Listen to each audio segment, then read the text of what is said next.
Well, hello there, my friends, and good morning. Chris Marcus here with you for Arcadia Economics, and a quick update as on Tuesday, we had the latest production and guidance numbers from Fortuna Mining.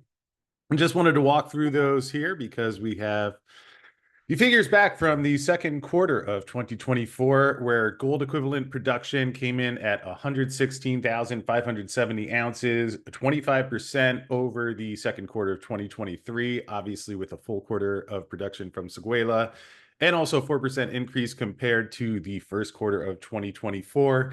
There were 92,716 ounces of gold, and silver production came in at 990,574 ounces.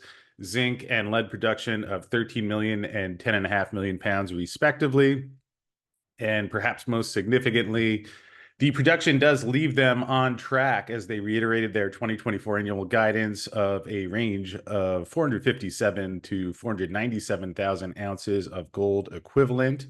And after the first half of 2024, they are at 229,113 ounces of gold equivalent. So if we take a quick look through here at the individual mines over at Séguéla, we have mine production, 420,000 tons of ore came in at an average 3.03 grams per ton gold, containing an estimated 40,912 ounces of gold. The majority of the production continues to be coming from the Antenna pit, although mining at Ancien and Kula provided the balance of the ore. And in the quarter, they came back with 32,983 ounces of gold at an average head grade of 3.47 grams per ton and had a throughput of 208 tons per hour versus the nameplate capacity of 154 tons per hour.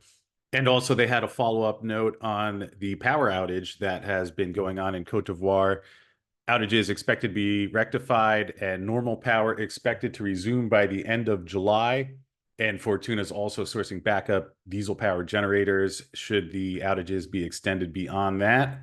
And over at Yaramoko, they processed 121,400 tons of ore at an average head grade of 8.4 grams per ton. And I also mentioned how in May they had a rock burst at Zone 55, which interrupted production for 10 days, although mine production was able to continue at QV Prime. And as we've talked about before, they are continuing the drilling at the east and west of Zone 55 to extend the mineralization. And also of note is that Yaramoko was also affected by power grid issues in the area, although the Fortuna backup diesel generator has mitigated most of the constraints there.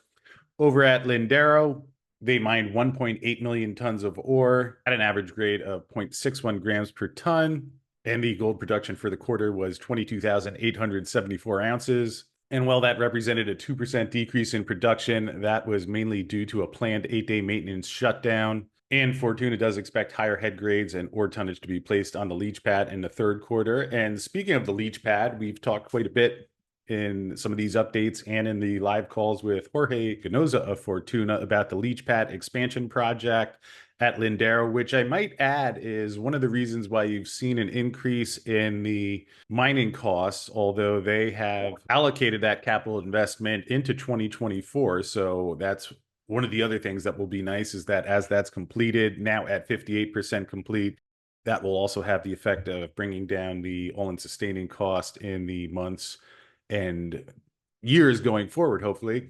And heading over to San Jose, we see there they produced 684,000 ounces of silver, 5,000 ounces of gold at head grades of 140 grams per ton silver, 1.09 grams per ton gold. And they are continuing the mining at the Yessi vein, which is obviously happening at a good time given the issues that are going on at San Jose, where they are evaluating whether the mine is going to be placed on care and maintenance. Still undetermined because the Yessi vein does have the potential to extend the life of mine there. And certainly that's something that we will be keeping an eye on and getting updates from Jorge as more time passes and they have more clarity on that issue. But that is San Jose. And of course, the last one is the Caylloma mine, where there they had 306,000 ounces of silver at an average head grade of 83 grams per ton, and zinc production of 13 million pounds and lead production of 10.5 million pounds. So there is your production report from Fortuna Mining. Great to see that they are still on track within guidance. Of course, This is in addition to the exploration that they've been doing at Séguéla and also at Diamba Sud. So a lot happening and good to see that things are on track. Link to this press release in the description field below. Hope you're having a great day out there, and we'll see you again a little later.